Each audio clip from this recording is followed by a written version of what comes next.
नमस्कार, मैं हूं आपके साथ रवीक्षा शर्मा और आप देख रहे हैं प्रसारण न्यूज नेटवर्क। चलिए रुक करेंगे दाहोद जिले की बड़ी खबरों की ओर। अब समाचार विस्तार से। पहली खबर, आज श्री जयंत सेन सुरेश्वर जी महाराज सा के शिष्य रत्न मुनिराज जी प्रत्यक्ष रत्न विजय जी महाराज सा और मुनिराज श्री पवित्र रत्न विजय जी महाराज सा आदि ठाणा का 2 का दाहोद में आगमन हुआ। सुबह दाहोद के चिंतामणि पार्श्वनाथ मंदिर से वाद्य यंत्रों के साथ दोनों मुनिराज का सीमंधर तीर्थ पर आगमन हुआ। इस अवसर पर मुनिराज प्रत्यक्ष रत्न विजय जी मसा ने प्रवचन में कहा कि हर व्यक्ति के जीवन में सुख और दुख लगा ही रहता है। अब खुद को विचारना है कि सुख कहाँ है। हम सुख बाह्य पदार्थों में गिनते हैं। संसार में सुख और दुख जुड़े ही हैं। भोग सुख देने वाले नहीं हैं, त्याग में सुख है। संसार में सब कुछ यहीं छोड़कर जाना है। मनुष्य कोई भी वस्तु लेकर नहीं आया और कोई भी वस्तु साथ लेकर जाने वाला नहीं है। अगली खबर, शादी का लालच देकर राजकोट के एक गैरेज संचालक का अपहरण कर 10 लाख रुपए की फिरौती न मिलने पर उसकी निर्मम हत्या करने का चौंकाने वाला मामला दाहोद जिले के चाकलिया क्षेत्र से सामने आया है। मृतक रमेश भाई डांगरेचिया के साले ने हत्या की शिकायत दर्ज कराई, जिसके बाद पुलिस ने कुछ ही घंटों में आरोपियों को सलाखों के पीछे धकेल दिया। राजकोट के मोरबी रोड पर जय जवान जय किसान सोसाइटी में रहने वाले और कागड़ी गांव में गैरेज चलाने वाले 40 वर्षीय रमेश भाई डांगरेचिया को शादी के लालच में दाहोद के चाकलिया क्षेत्र में बुलाया गया था। रमेश भाई का 14 साल पहले तलाक हो गया था और उनकी 15 साल की बेटी है। गैरेज पर दाहोद के लीमड़ी और आसपास के गांव के कुछ मजदूर काम करते थे, जिनसे रमेश भाई की दोस्ती हो गई थी। इस दोस्ती का गलत फायदा उठाकर आरोपियों ने रमेश भाई को शादी का बहाना देकर चाकलिया बुलाया। वहां उन्हें गैर कानूनी रूप से बंधक बनाकर लात घूसों और हथियारों से मारपीट कर 10 लाख रुपए की फिरौती मांगी। आरोपियों में लीमखेड़ा के घुमड़ी गांव की सुनीता मावी, चाकलिया के बोरसद फलिया के विपुल मुनिया, झालोद तालुका के कुणी गांव के प्रवीण मुनिया और अन्य शामिल है। आरोपियों ने पखवाड़े पहले सुनीता के साथ शादी की बात की, 2.5 लाख रुपए और 2.5 किलो चांदी की मांग की थी, जिसे रमेश भाई ने नकार दिया था। उसके बाद दूसरी लड़की का बहाना देकर उन्हें चाकलिया लाया गया। 8 मई को रमेश भाई ने बहन को फोन कर बताया कि मुझे यहां पकड़ लिया है, पैसे मांगते हैं। थोड़ी देर बाद अज्ञात युवक ने फोन कर 10 मिनट में 10 लाख रुपए न देने पर हत्या की धमकी दी। 9 मई को रमेश भाई के साले मुकेश भाई ने राजकोट के बी डिवीजन पुलिस स्टेशन में जानकारी दी। दोपहर 1 बजे चाकलिया पुलिस ने रमेश भाई घायल हालत में मिले होने की जानकारी दी। वीडियो कॉल में रमेश भाई ने सुनीता, विपुल और प्रवीण द्वारा मारपीट की बात कही। हालांकि इलाज के दौरान उनकी मौत हो गई।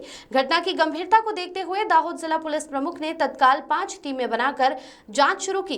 पुलिस ने तत्परता दिखाते हुए आरोपियों को पकड़कर जेल में धकेल दिया। मृतक के साले प्रकाश भाई चावड़ा ने चाकलिया पुलिस स्टेशन में हत्या की शिकायत दर्ज कराई है। इस घटना ने समाज में सनसनी मचा दी है।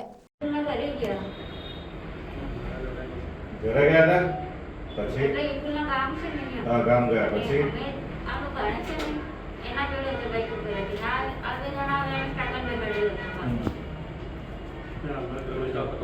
તમારા જોડે તો અમારા જોડે કેમ ન થયું હારું ચલો પછી આગળ શું થયું કે સર પછી એને ઘરે લઈ જાય અને વાતો કરતા હતા ઈ હા મને આમ ખાસ છોકરી નતાડવાના હવે એના ગામમાં પહેલી વાર જ ગઈ હતી એના પછી એને મારવામાં ચાલવા લપટે પટરીને ટોલો વાગીને ડુંગળી સેવી તો કોણે મારવાનું ચાલુ કર્યું સેનાથી માર્યો પહેલા ચાકલો માર્યો પહેલા હાથે માર્યો પછી બધા ભાગીદાર છે મારવાનો કોઈ બાકી નથી ડુંગળી સેવી જેવી એટલાને ફોટો કાઢે સાગડાનો ફોટો કાઢો પછી મારવા માંડ્યા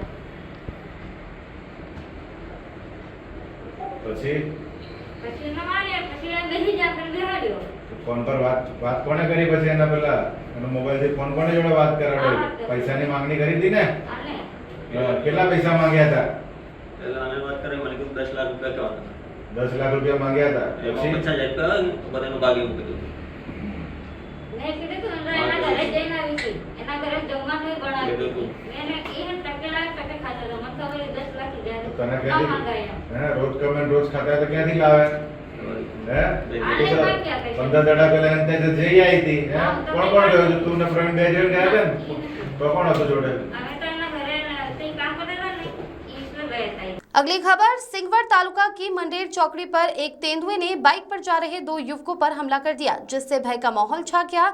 इस हमले में एक युवक ही गंभीर रूप से घायल हो गया, जिसे इलाज के लिए अस्पताल में भर्ती कराया गया है। घटना के बाद इलाके के लोगों ने तत्काल वन विभाग द्वारा पिंजरा लगाकर तेंदुए को पकड़ने की मांग की है। संजली के गोविंद तलाई गाँव के चारेल परिवार के युवक मोटरसाइकिल पर जा रहे थे, तभी उन पर तेंदुए ने हमला कर दिया। तेंदुए के हमले से इलाके में भय का माहौल छा गया। खासकर वर्तमान में रात के दौरान चल रहे शादी समारोह में जाने वाले लोगों में भी भय फैलना तय है। अगली खबर, Dahod Indian red cross society द्वारा डेंटल क्लिनिक और पैथोलॉजी लैब का शुभारंभ समारोह आयोजित। Indian red cross society Dahod में कलेक्टर योगेश निरगुड़े और सांसद जसवंत सिंह भाभोर के कर कमलों से अत्याधुनिक उपकरणों से सिद्ध श्री महंत रामदास डेंटल क्लिनिक और doctor BS Agrawal pathology lab का उद्घाटन किया गया, जिसका पंडित दीनदयाल ऑडिटोरियम हॉल गोविंदनगर में सीधा प्रसारण किया गया था। इंडियन रेड क्रॉस सोसाइटी द्वारा श्री महंत रामदास डेंटल क्लिनिक और doctor BS Agrawal pathology lab का उद्घाटन करके आज एक नई कार्यशाला शुरू की गई है। इस अवसर पर पंडित दीनदयाल ऑडिटोरियम हॉल गोविंदनगर में उद्घाटन कार्यक्रम का आयोजन किया गया था। कार्यक्रम के अध्यक्ष और कलेक्टर योगेश निरगुड़े ने प्रेरक भाषण देते हुए लोगों के स्वास्थ्य की रक्षा के लिए शुभकामनाएं दी। प्रासंगिक भाषण देते हुए सांसद जसवंत सिंह भाभोर ने कहा कि रेड क्रॉस सोसाइटी पिछले कई वर्षों से दाहोद की जनता को रियायती दरों पर सेवा दे रही है। दाहोद में ही अब आने वाले समय में बाईपास हार्ट सर्जरी करने की व्यवस्था हो, ऐसे प्रयास किए जा रहे हैं। विकास की यात्रा में दाहोद जिले को देश के नक्शे में अंकित करने के प्रयास किए जा रहे हैं। अगली खबर, दाहोद में आप द्वारा तिरंगा यात्रा निकाली गई। दाहोद में आम आदमी पार्टी ने भारतीय सेना के शौर्य को वंदन करने के लिए भव्य तिरंगा यात्रा निकाली। इस तिरंगा यात्रा के अंतर्गत अंबेडकर चौक से नगर पालिका तक की पदयात्रा में भारत माता की जय के नारे गूंजे। इसमें आप पार्टी के नरेश बारिया, राकेश बारिया, भानु प्रसाद परमार, दिनेश मुनिया सहित कार्यकर्ता शामिल हुए। इसमें ऑपरेशन सिंदूर की सफलता के लिए सेना को सलाम, पाकिस्तान के खिलाफ कड़ी કાર્યવાહી की मांग की गई। नीलम सेठ की रिपोर्ट। शांति बनी रहे તેના માટે અને ભારતીય સૈનિકોને પ્રોત્સાહન પૂરું પાડવા માટે આજરોજ અમે બાબા સાહેબ આંબેડકર ચોકથી નગરપાલિકા સુધીની એક શાંતિ તિરંગા